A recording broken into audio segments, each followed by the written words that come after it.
Good afternoon. Welcome and bonjour, everyone. My name is Sandy Howe, and I'm the Associate Director of Experiential Education at Brock University in the beautiful Niagara region, Ontario. I'm also a member of the CWIL PD committee and really look forward to guiding our panel today on equity, diversity, and inclusion and WIL, Practitioner Perspectives. This is a webinar presented by CWIL Canada's Professional Development Committee to all members and to the many associations beyond who have been invited today. Welcome to all of you. I would also like to take the time and space to acknowledge the original owners, stewards, and caretakers of Turtle Island and the lands upon which we gather today. I am situated today on the traditional territory of the Haudenosaunee and Anishinaabe peoples, many of whom continue to live and work here today. This territory is covered by the Upper Canada Treaties and is within the land protected by the Dish with One Spoon Wampum Agreement, which is an interesting point of reflection for us and our students around shared resources when it comes to work integrated learning. Knowing that this area is still home to many First Nations, Métis, and Inuit peoples, it is important to me when it comes to WIL because I keep that acknowledgement close as I work in and with community, knowing it's only possible because our great standard of living is directly related to the resources and friendship of Indigenous peoples. What I would like to do to get today's call underway is two things. I'm going to put a link up on the screen when I change my screen and have you take advantage of a resource that will help you with your land acknowledgement if you're unsure of the territory that you're on. And if you might type in the chat here so that we can do some introductions, your name, institution, and location or territory that you're on, that would be great. So just begin popping those into the chat. Secondly, it's my pleasure to hand the floor over to Matt Rempel, CWIL Canada's President-elect, to share with us some important information about equity, diversity, and inclusion, and CWIL's recent released call to action. Take it away, Matt. Thank you so much, Sandy. We'll take it away the best I can. Hello, everyone. My name is Matt Rempel. I'm President-elect of CWIL and also Director of Integrated Learning here at Sheridan. And just on behalf of the Board of Directors, just want to thank you for joining us on this session and being part of such an important topic to explore together as a community. And one thing I did want to introduce, if you haven't seen, is CWIL's recent call to action on equity and inclusion. I'm going to take a moment to speak to that, but before I start, I just want to also take this moment to acknowledge my positionality in the constructs of power and privilege. As a white male, born and raised in Canada, highly educated from a middle-class family, I recognize the privilege that comes with that starting point, and recognize that there's a fair amount that I don't know about equity, diversity, and inclusion that I'm thrilled to continue to learn about as we go. So one of the things that came up on the board when we looked at our call to action is that we appreciate and recognize that there are inequities in employment, there's systemic racism and biases, and this certainly extends to work integrated learning. And as a board, we felt very strongly that there's something that we can do, and that through our CWIL association, our collective efforts, and us as individuals, we can certainly make a difference and make progress. So in our call to action, you'll note that we are looking to appoint a special advisor to the Board of Directors and form our CWIL Equity and Inclusion Committee. This is designed so that our CWIL board and membership have access to meaningful information that'll help us take actions and hold ourselves accountable. We're looking to develop specifically a CWIL Equity and Inclusion statement that'll support our membership and ourselves through our actions. And we're looking to embed clear and actionable equity and inclusion goals in our strategic plan and call upon our member institutions and our regional associations to do what they can as well. We also want to enable our CWIL board and our CWIL members to champion equitable and inclusive WIL through our engagements through advocacy, with government, with funders, through our partnerships, and with our colleagues. And we'll also be looking to review our CWIL accreditation criteria to ensure that there's quality standards that reflect upon who benefits from those standards and ensure that equity, inclusion requirements and quality is available for all in work integrated learning. So we're hoping that these are a great first step. Are they all the right things to do? I don't think we're entirely sure about that. That's part of why we need to engage our community. That's part of why we're so committed to having a committee of representatives that can support our learning so that we can listen, understand the experiences of others, and then figure out the places where we can all individually or as an association take action to support equity and inclusion. So if you are interested by any of that, and I certainly hope you are, I welcome you to email us at cwil@cwilcanada.ca to introduce your, if you're interested in volunteering on our committee or being a part of this conversation, we would love to have you involved. And I think that's the bit about the statement. I thank the panelists so much for sharing your time in advance and for all of you for participating. And on behalf of the board, I hope this session is fantastic, and I know it will be. So thank you very much. Thank you so much, Matt. In a time of global conversation, activism, and the need for deeper learning around equity, diversity, and inclusion, EDI, that you'll be hearing more about today, it's never been more critical for us to create welcoming environments on our campuses and through our work to ensure all stakeholders are respected, cared for, and have equitable opportunity, and that we do our part in dismantling systemic barriers for those who are impacted most. To kick off our panel series today with our practitioners, we want nothing more than to provide space for these important conversations to happen in an authentic way as we hear from experts who are passionate about this topic, both personally and through their roles on campuses across our country. While this first installment of our series is centered around the perspectives of practitioners supporting work-integrated learning, we would also like to acknowledge the intersectional aspect of our professional and personal identities and invite our panelists today to bring in and speak to any experiences around issues of equity, diversity, inclusion as it intersects with who they are in the workplace or in any other spaces. And on that note, I'm thrilled to introduce our panelists to you today who are ready to light it up and bring their passion to the conversation. In geographic order from west to east, are Renee Livernoche, Linanette, Experiential Learning Coordinator at the University of Victoria, Catherine Hessen-Bolton, Diversity Employment Coordinator at McMaster University, Nikki Waheed, Manager of Experiential Learning at Ryerson University, and Clara Santa Cruz, Manager of Experiential and Community-Based Learning at St. Thomas University. Most of you by now are experts in being Zoom attendees, but for your viewing pleasure, you may wish to switch to speaker view with the icon at the top of your screen or side-by-side view similarly. Please go ahead as participants on today's call again and introduce yourself in the chat window. And finally, if you would like to save the chat thread, you can click on the bottom right corner of that window. We will be recording this presentation for sharing, which will be posted on CWIL's YouTube channel for anyone who was not able to attend. And if you happen to experience any tech issues, please place those in the chat as well. We hope to have time for a few brief questions at the end, and I do see a few questions directly about the CWIL EDI statement that I'll be passing along to the CWIL board from here, since we weren't able to dig in any deeper with Matt. Thank you so much for submitting those. Please use the Q&A feature at the bottom of your screen to submit your questions, and we'll be sure we go in order of submission. And you're welcome to address those to the appropriate person on the panel if it's for someone specifically, or to all panelists. With this, I would love to pass the floor to our panelists to begin with our first question, which is, why did you decide to be part of this panel and what inspires you? So we will start geographically in the West, and I will hand the floor to Renee. Bonjour, bonjour, Ashwell, hello. My name is Renee, Livernoche on my dad's side and Bilodeau on my mother's side.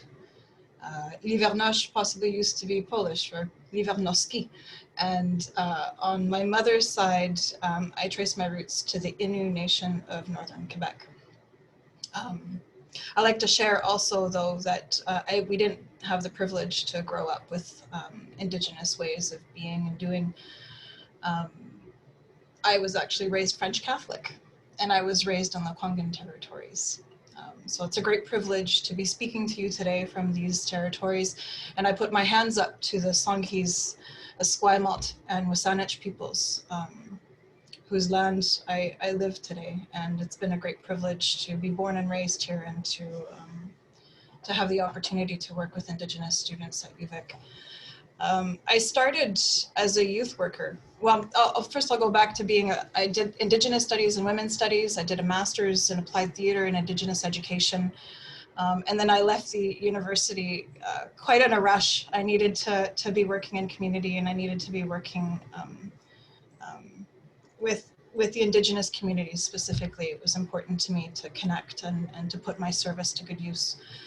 So I became a youth worker for the Friendship Center. I was there for about 4 years, and then I moved on and became a job coach with an employment training program for folks with barriers to employment.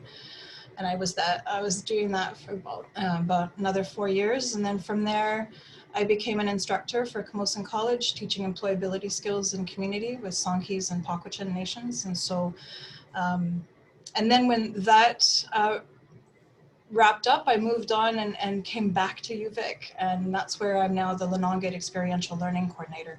So I work at UVic connecting Indigenous students to work experience programs.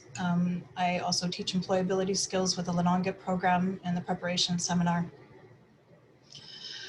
The panel today, this experience for having a conversation with everybody here about equity, diversity, and inclusion is quite important and significant for the work that I do. Equity, diversity, and inclusion is in everything. It's in every day. It happens every moment. And the more that we talk about it, the more comfortable and welcoming we become.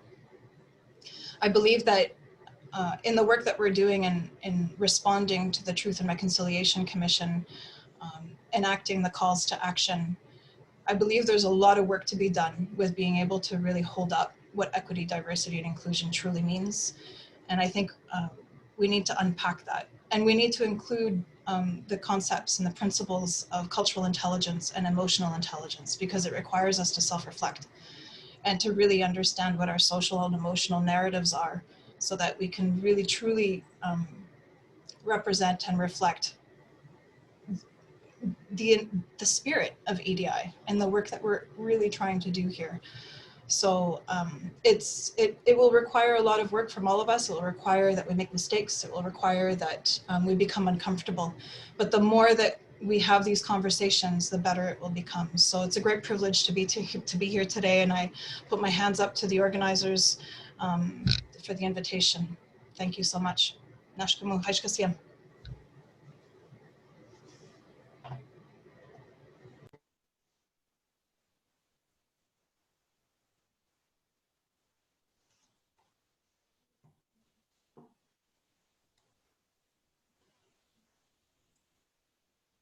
We'll naturally go to Catherine, followed by Nikki and Clara. Thank you. Hello, everyone. Based on where you're located, good morning, good afternoon. So I am the Diversity Employment Coordinator with the Student Success Center at McMaster University. The position I hold just came into being 2 years ago at McMaster, so it's a new position. So I do work with all student levels, undergrads, grads, and alumni.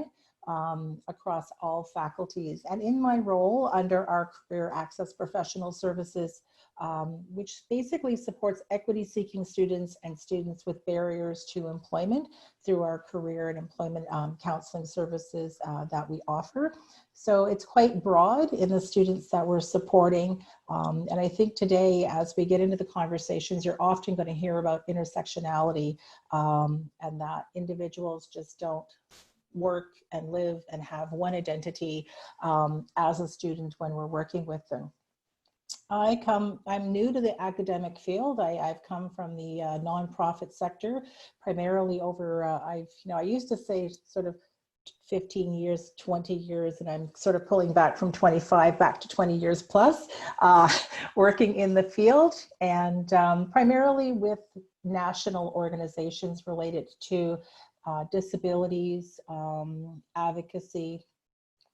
And so again, within that, it's, I may be working with someone who's blind, but that individual may have other identities and needs and conversations that they're going to engage in. It's not just maybe their vision loss. It's the primary aspect of who they are and how they live and how they want to move forward. I myself, at McMaster University, we are traditionally on the lands of the Mississauga and Haudenosaunee nations. But again, now being in a virtual world, we are all spread out and living and working in many different nations. I hail from Halifax, Nova Scotia, and my family, our history through my father's side in Ontario goes back to 92. So I'm a descendant of slaves, and the colonial development of Ontario and Nova Scotia. My family history, my mother's side is generational in Nova Scotia.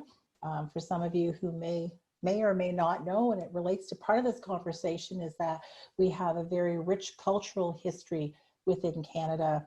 And unfortunately, not all of that history and culture is brought into our educational systems. And those are part of the systemic issues that will probably be a part of what we touch on today. For myself, I identify in various ways. You can certainly see that I am Black, but that doesn't necessarily mean how I gender identify, if I'm someone with a disability, my family, my age.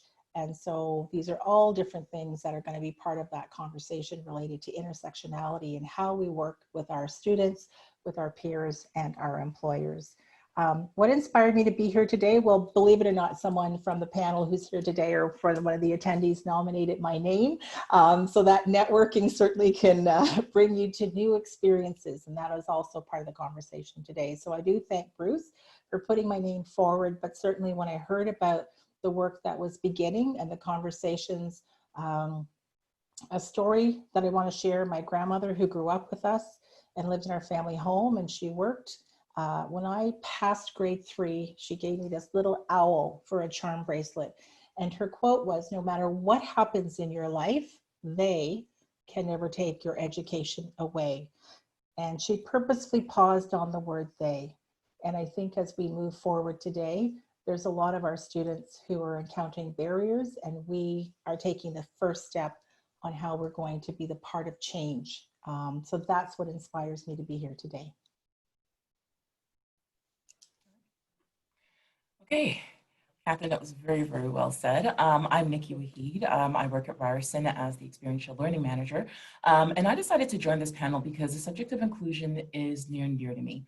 My experience as a young person and also as a professional navigating, different spaces where I felt purposely excluded influences my work today.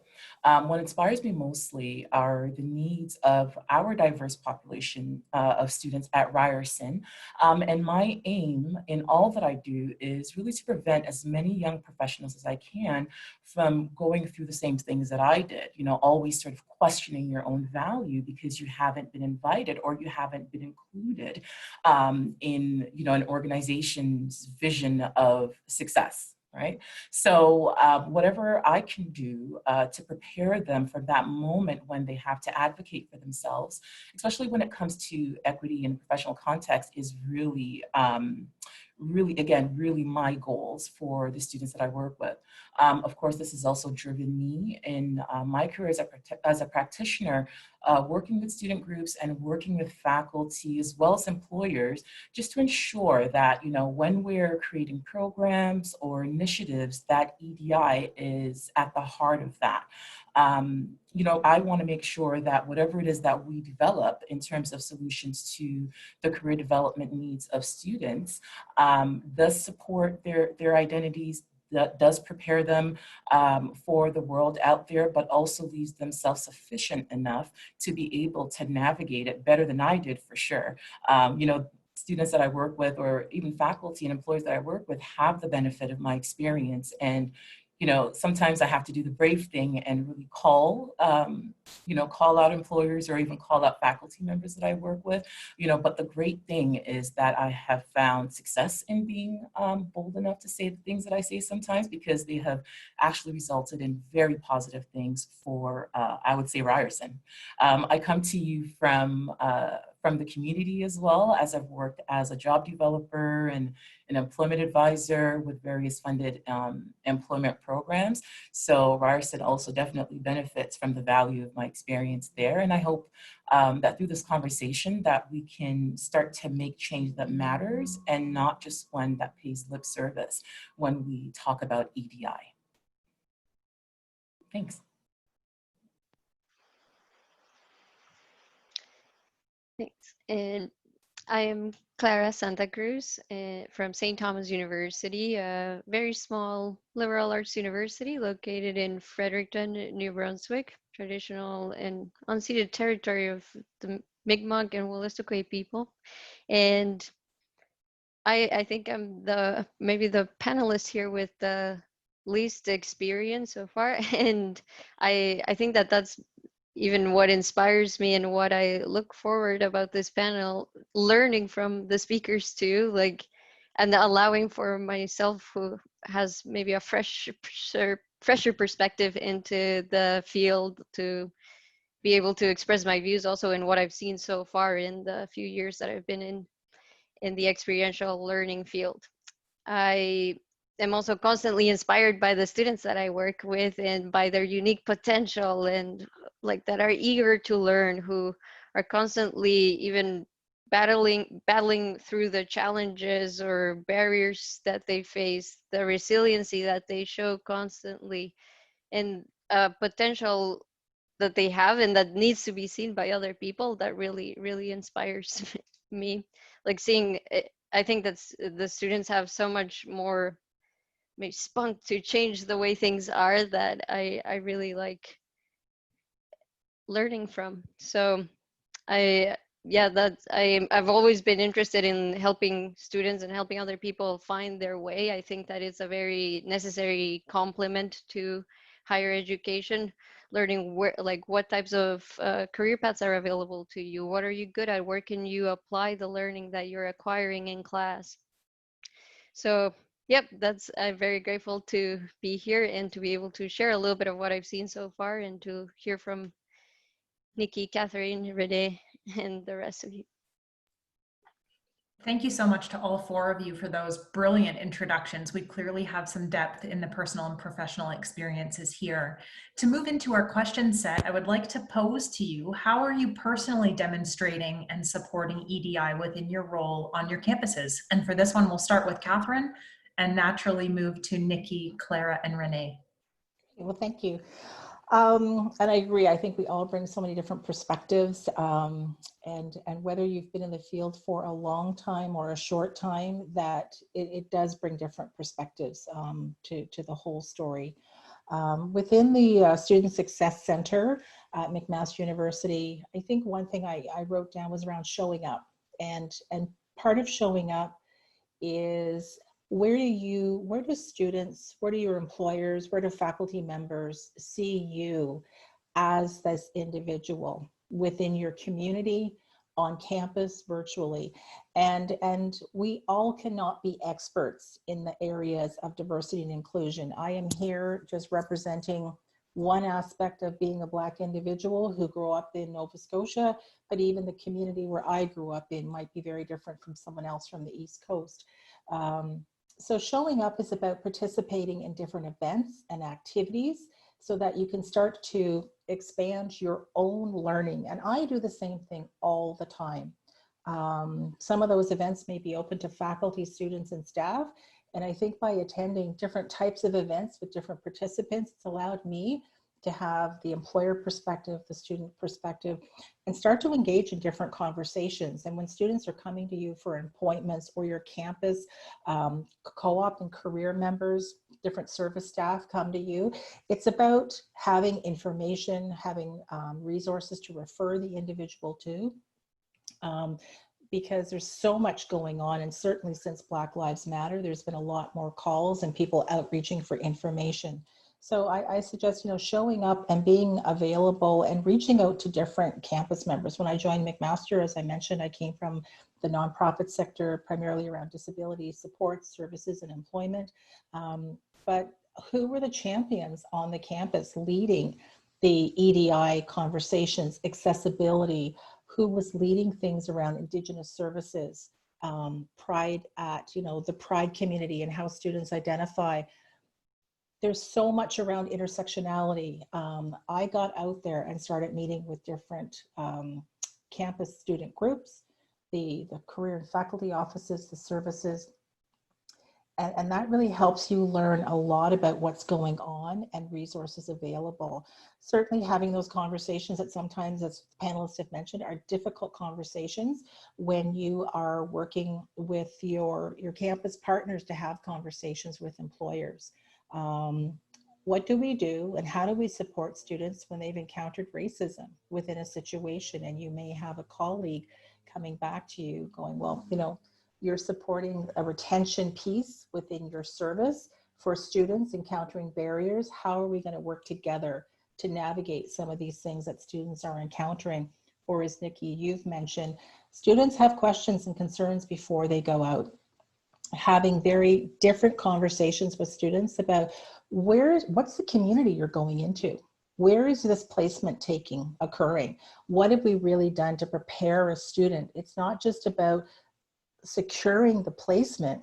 What's the culture? What's the nuances of that placement? But that community you might be moving to for 8 or 12 months. And what are the supports and the conversations we need to bring in? So those are a lot of the different conversations I have with students. And I, you know, as my position has become better known across campus, I do have more career and co-op and staff members reaching out so that we can work with students together in that more of that wraparound holistic approach, and move those conversations forward to better have a support for the students and to be successful and more comfortable moving forward. I'm going to wrap it up there because we always want to have time for everyone on a panel. Thank you, Catherine. You know, for me, I think, not that I think, but, you know, the first thing that I do, you know, while I was working at the Career Center or even in the community as a job developer, I asked myself, who's being left out? Who are we not seeing? And especially when I was at the Career Center, why haven't they come to us for help? And, you know, at Ryerson, the Career Center, you know, we're pretty active. I mean, you could probably see one of us in the hallway just chatting to students, or even just, you know, inviting students to talk to us in the elevator as well. And I've discovered students in classrooms that I know for a fact would have never come to me because, you know, they felt like, you know, they didn't have the right to occupy that space where we talk about career and career success. They did not see themselves there. But at my time at Ryerson, you know, the great thing for me is that, again, I've worked on programming that really focused on helping seeing students see themselves when we talk about career success across all sectors. Whether it was during networking sessions where I intentionally selected who was going to be at the table speaking with students, because I also wanted to make sure that students can see themselves in the future. What could this look like? You know, this is the reason why they're coming to post-secondary in the first place. So just making sure that folks that I invite on campus it's also a diversified group. I've also had very informal bi-weekly meetings with a group of female students, Black identified female students, who I knew were ready or who I knew were hoping to be leaders, but again, didn't know how to get there. So our conversations were really around what skills and competencies they needed to build, and also introducing them to, you know, leaders who have sort of already made the way and paved the way, so that they can have those intimate conversations that sometimes you can't have in informal settings, of course. In my current role, we offer live actor simulations as a complement to curriculum as a form of experiential learning. And since joining the team, I've been able to support the fantastic work being done around various EDI topics. And we also have a new series called Reflect and Resist, which I'll talk about in a bit.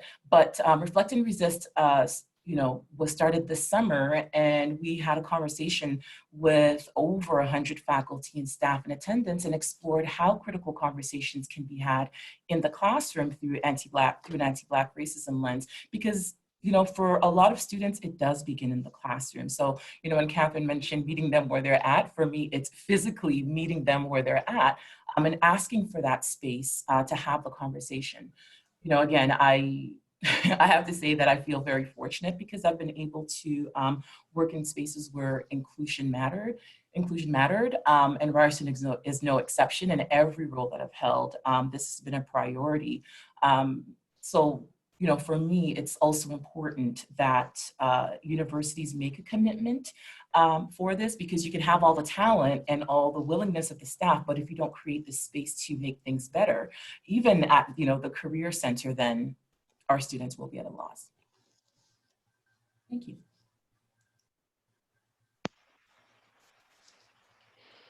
I agree with a lot of what you said there, Nikki. I forgot to mention in my introduction that, well, I am from Ecuador, South America, so I am a recent immigrant to Canada. So the role and the way that I support my students comes from that background, from being an immigrant to this country. And because St. Thomas University is such a small institution with just under 2,000 students, it means that we're all a very like close-knit community. And so I have the privilege of getting to know a lot of the students personally.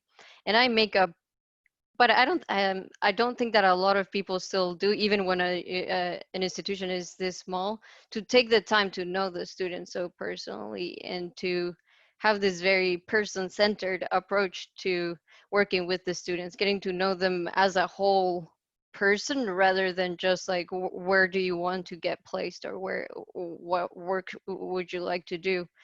Because I think once you start getting to know those other parts of the student, that's when you can address other barriers that may not be as evident from the start. Like I've had students that after I get to know them, it turns out that the student was in such a financial crunch that they were afraid to even apply for a position because they didn't own a blazer to show up to the interview for. So it's only like after like I've developed so much trust that the student felt comfortable enough to tell me, I am almost self-selecting myself out of this opportunity because I feel uneasy, or like not, I don't feel welcome because I don't have the professional clothing to be a part of the interview process. So we were able to have a separate fund in our office where we specifically dedicate to addressing barriers to not just accessing or beginning, continuing, and completing an opportunity at the university. So I also think that even personally, because the students know that I was an international student at the university, the international students also feel more at ease talking to me and approaching me about their questions about working in Canada or accessing opportunities, because they can see almost they can see themselves a little bit in me. I think so. It is important that all of us here who are maybe part of an EDI group can be a person of contact, or like a model, somebody that other students can see themselves in and feel comfortable enough to reach out and express these vulnerabilities, like not being able to afford a blazer to show up to an opportunity. So another thing that I also make a point to do, even in my short time at the experiential learning office, is to almost walk the talk and hire my own assistants and my own interns at the office to be from EDI groups. So we've had international students, Black students, Indigenous students work for the office, mature students, people who are starting their university careers at the age of 30 or 40, etc. So we also make a point to give those students opportunities within our own office. So we are not like also being hypocritical and saying like, yes, we support EDI, but we've only ever hired white males or something like that. So yeah, like it's a little bit of everything from the small details, but I think the main thing is like getting to know the student well enough and making the point of getting to know the student as a person, as a whole person, in order to be able to help them better.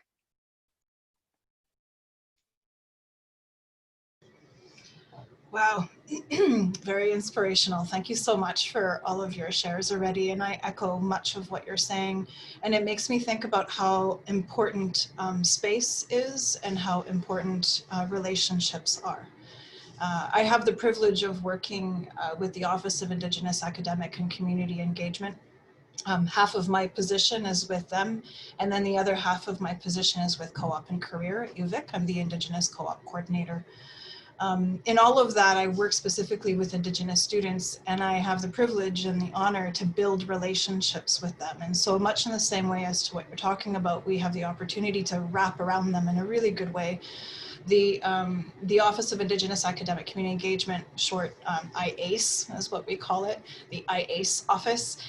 We operate out of the First People's House, and it's a beautiful building right in the middle of the University of Victoria that is considered a home away from home for many of the Indigenous students. I think about 70% of the Indigenous students here at UVic are away from home.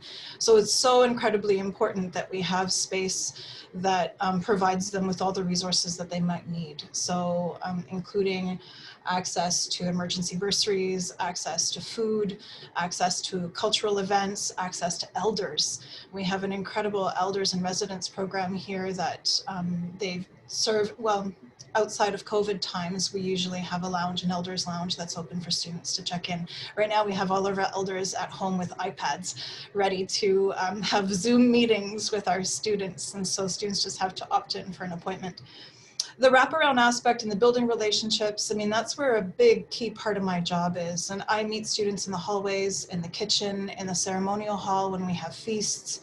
Those side conversations are what creates that sense of belonging. It helps identify the trajectory of how we move things forward, embracing ideas of cultural intelligence, emotional intelligence, to make sure that the principles of EDI stand true and stand strong.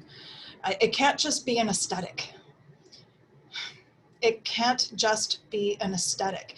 It must go deeper, and it must help us reweave the tapestry that we've created in these workplaces, in these institutions, in these sectors, in these industries.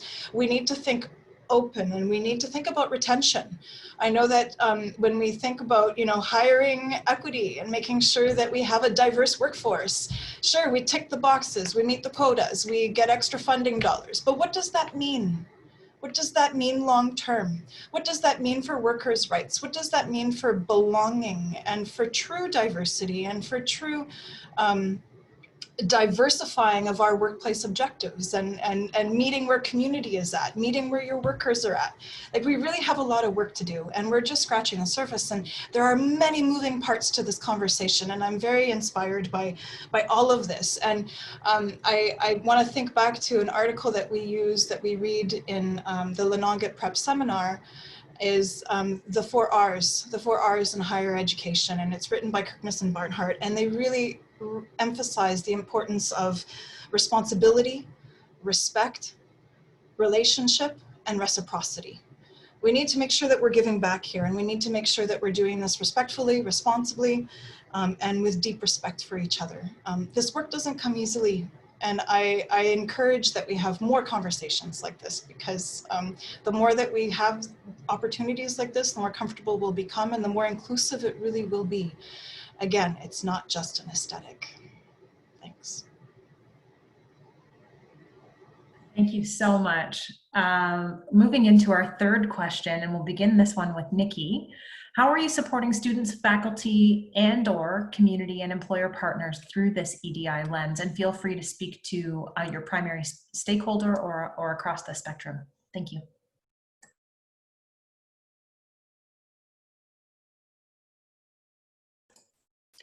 Nikki, I believe you're muted.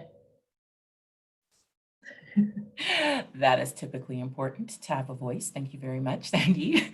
I was saying that just to continue on with our Reflect and Resist workshop, I mentioned that for this summer, what we were doing was looking at how live actor simulation can help instructors have critical conversations within the classroom. And this series, again, is specifically targeting faculty who are working on integrating EDI into curriculum, just so that we as a university can also ensure that we're responding to the needs of our diverse student population. And again, they may not even know their needs, but we have the benefit of experience to be able to sort of, foreshadow and plan for that.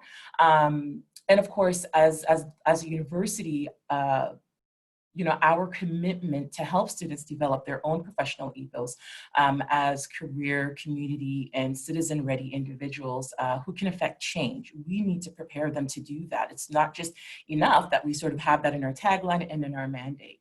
And I have to say that my identity as a Black woman is extremely important to me.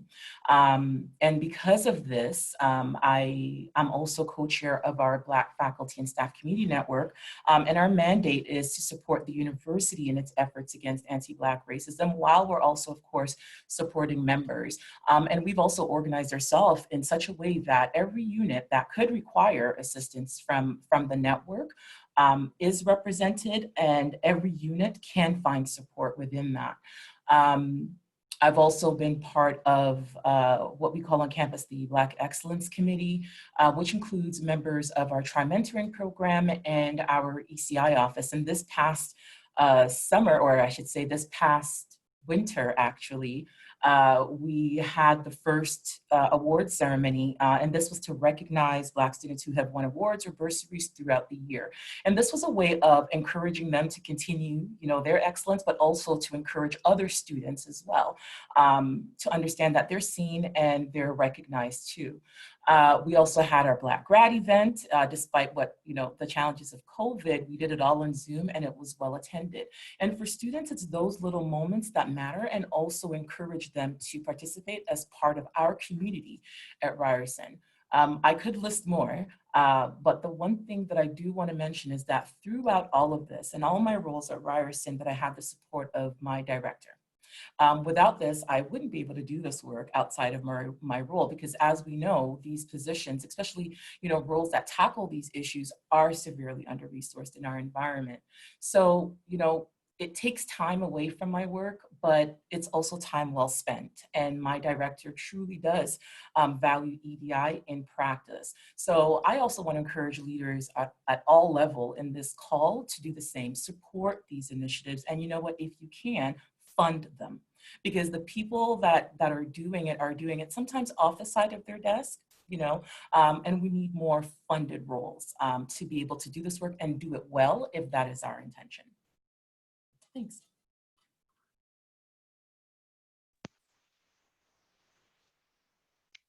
Yes, well said. Even the fact that Catherine's position exists, like I feel inspired by that. Like that's such a great step in the right direction. Every university should have a diversity employment coordinator. Yes.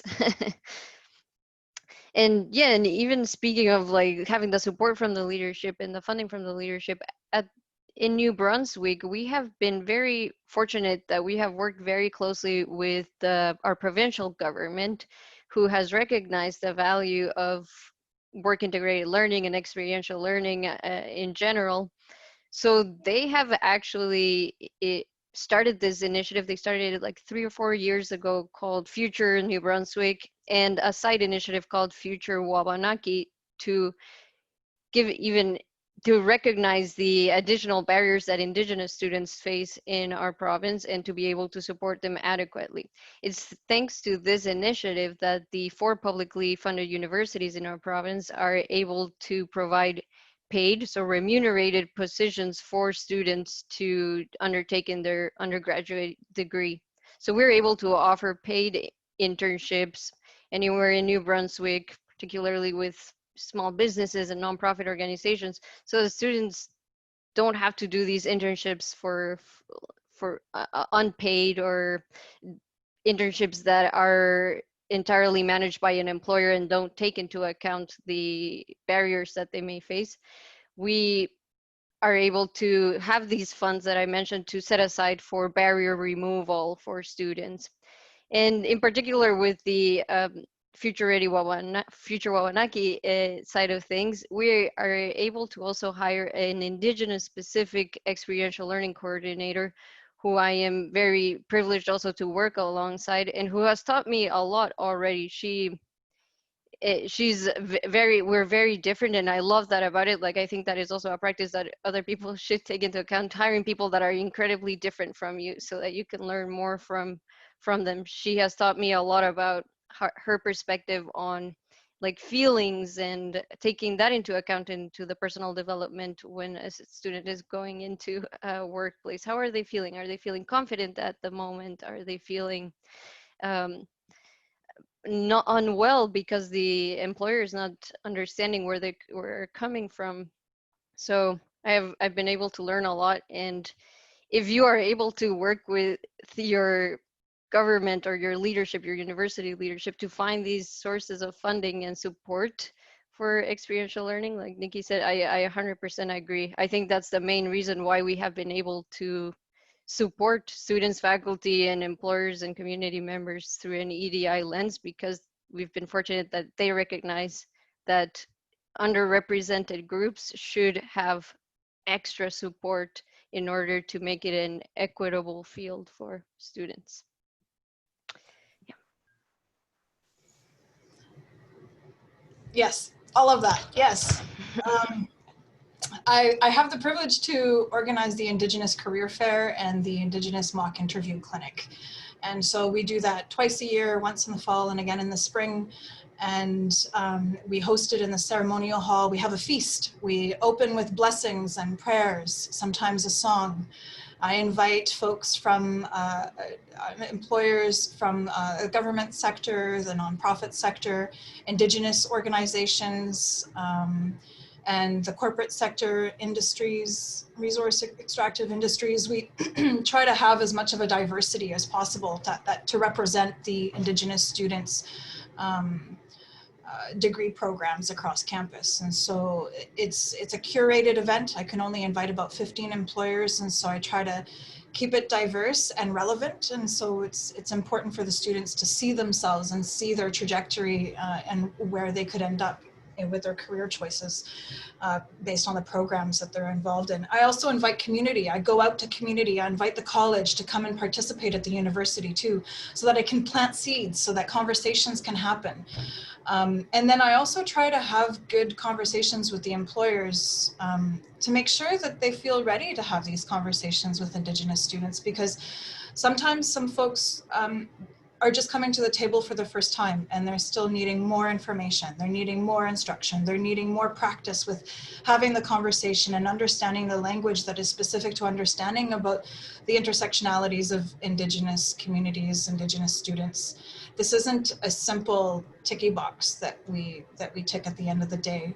We really need to engage each other in deeper, more relevant, responsible, respectful relationships. And so yeah, that's something that I hold true to my heart. And right now with COVID, those events are on a much smaller scale. And so we're just, going with it. But essentially, my role also is to help educate and help inform. And when I was realizing that some employers needing, or even more faculty and staff, they needed just more information on how to do things right, because we're terrified of making mistakes.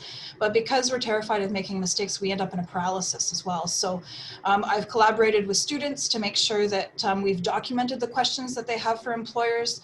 UVic now has the Decolonizing and Indigenizing Your Hiring Process document that showcases questions that students have, and that's published on the UVic website. So it's a great resource for us to just hold true.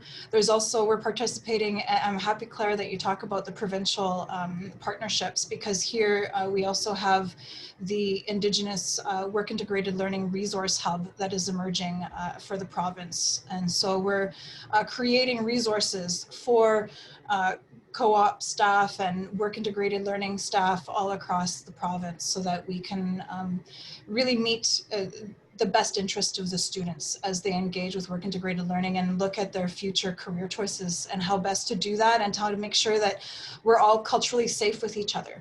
I think it's really valuable that we create spaces that are welcoming and inclusive and truly diverse. So there's a lot of work ahead, and this is so exciting to be talking with all of you here today. Thanks so much. So sorry, Renee, I know that this is probably going to come up later, but somebody beat me to it. You have to share that resource. Colonizing your hiring process. So please make sure that you share that. Of course, I'll go find it and link it in the chat. Fantastic. And just to touch on that too, I know that McMaster University, touching on the conversation earlier about sort of what's happening on campus, McMaster rolled out the employment equity facilitators. And so there's about over 100 staff who are trained across the university. So whenever there's interviewing happening, a facilitator is part of that. And it's specifically around the EDI process and looking at, starting at the resume review of sort of traditionally who may be screened out from even having their resume looked at. And so I was trained as one of those facilitators, and certainly Nikki, when we speak to about having that support of your leadership, to have that time to be able to take that training and then be available to members within our student affairs division to support when they're doing those interviews. It's so beneficial because then it's also very much that incidental learning and support with others who are on that interviewing committee. So having those initiatives available and resources is very impactful and supportive for all of our practitioners.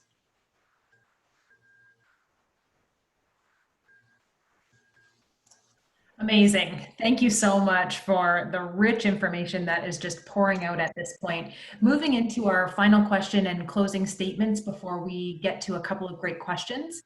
As a national organization, what can CWIL be doing to support our work and ensure that EDI stays at the forefront in a strong way? Clara, we'll start with you to kick off this question. Thank you. All right. Well, I think maybe one of the many things that could be done is for the organization itself to hire and have more diverse people in the boards. You can also, I think, collect a lot more data on like how many people from underrepresented groups are unemployed or are having difficulty finding employment. I saw that the CBC had published some statistics in August about the largest populations that were unemployed due to COVID were Black people, people from Arabic descent, and people from Asian descent. So like that in itself, it's great that they're finally collecting this data and taking race-based data into consideration so that they can make better decisions and realize, why is this happening? Why are those groups the ones that are facing the most unemployment thanks to COVID? And so collecting data, I think, would be a really good step to take. And to even answer a question from also, it turns out a fellow alumna from St. Thomas University on the chat, she had mentioned the fact that international students face a lot of barriers because the federal programs do not fund work integrated learning for international students or non-Canadians. So that is something that I definitely wanted to touch on, particularly because I feel attached to that population. Employment and Social Development Canada is only almost rewarding employers in like providing benefits and wage subsidies to hiring only Canadians. So that is already almost discriminatory for the international students themselves. If the employer is not being able to access these rewards like wage subsidies or access Canada Summer Jobs, the student work placement programs, because they're only open to Canadians, then it almost becomes like a never-ending cycle of inequality being perpetuated for immigrants. But Atlantic Canada, for example, has a very strong need in retaining its international students and immigrants. Like we face a lot, we have a very large older population in our provinces, and so we need to retain more people here, but we're not able to if the programs, the federal government is not providing the support from that. Again, I am grateful that my province has taken some steps to maybe even out the playing field and to show support for Indigenous and international students in particular. But I think that, yeah, if CWIL can advocate for this in some way, they need to change these federal programs to not exclude non-Canadians. And I guess maybe one other thing, talk to the student alliances, talk to the students themselves, like see what they have to say. Student leaders are very energetic. They have that drive to change the world for the better. So listen to the students. I think it's also because of the Provincial Student Alliance that we were able to effectively advocate for the New Brunswick government to provide these funds for paid internships at the province. So work with the students also. I know that maybe the main mandate is to work with the universities directly and staff and faculty and employers, but I think that's another good step that can be taken. Thanks. I'm conscious of time, and so I'm just going to keep it short, but we don't know what we don't know. And so I think that it's really valuable and important that we keep having these conversations. And so I put it to CWIL to continue having sessions like this and to maybe even workshop this, because you don't know what you don't know. And then once you do know, then now what? What do you do with that? So what? What's the next step? How do we integrate that so that there are actions that come out of this? And so I'm thankful for these conversations, and I think that it'd be really valuable for Resource Hub to exist at a national level so that we can tap into some additional resources and just really connect more with each other so that we're sharing what we're doing and holding each other up through the complexities and the challenges of doing this work, because this isn't easy, because it's personal. It's not just a professional social obligation, it also hits us personally. So sometimes we need help being held up, and there will be times where we have to crash. And so we look to everybody to do this work together collectively as a community. So thanks. I think, you know, the hub, the information in the hub is so critical. Even today, you know, we're learning from each other about what different locations are doing. I mean, McMaster, we have implemented an international student work opportunity program through the Career Access Professional Services, and it's specifically trying to support international students gain that Canadian work experience. And so we are able to support that with a wage subsidy to employers that they would get from some of the government funding that international students are not, it's not available to them. You know, so learning from each other, certainly looking at some of the systemic issues that relate to co-ops and then experiential learning. You know, when you're a student with a disability and maybe you're only attending school part-time, and now you have to have certain criteria to be able to participate in a co-op, that just may not work for you because of your accommodations, or you're spending all your extra energy on just getting through your courses and maybe balancing your family life because you're coming from a family situation where you have to work outside of school. So again, it comes back to that intersectionality and understanding that the students have so many varying needs, and as they go through their levels of schooling, it changes. We know that graduate students have a high level of stress and mental health, and now you're coming from you're a diverse background where you don't feel included, or you may have an accommodation. There's just so many different levels, and we all cannot be experts in all areas. And I think having that information hub, and Nikki, as you have said, and Clara, who's in your organization currently having those conversations, and certainly, you know, not about us, without us is certainly a phrase that you hear in different areas, and that everyone has to be at the table in a different way. So I would certainly promote that. You know, McMaster is doing some wonderful work in moving our EDI areas forward in different areas within faculty and accessibility and for students and our president's committees. So learning from each other, I think, is incredibly important.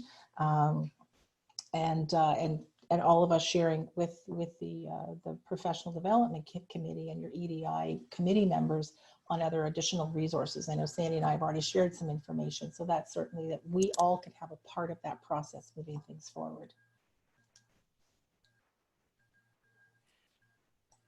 Catherine, I will keep it as short as possible. So for me, and I think everybody can see that there is a system at play here that creates barriers to progress when we talk about equity, diversity, and inclusion. And yes, it predates a lot of us, but with all that's happening in the world, we cannot just keep those systems at play. We have to task ourselves and honestly evaluate the policies and practices that exist to identify how we might be contributing to the problem. From the CWIL point of view, I will say this. When we look at our membership, are there diverse faces in the crowd? When we look at the board, are there diverse faces and voices in the crowd? If the answer is no, then we have to question why. Okay.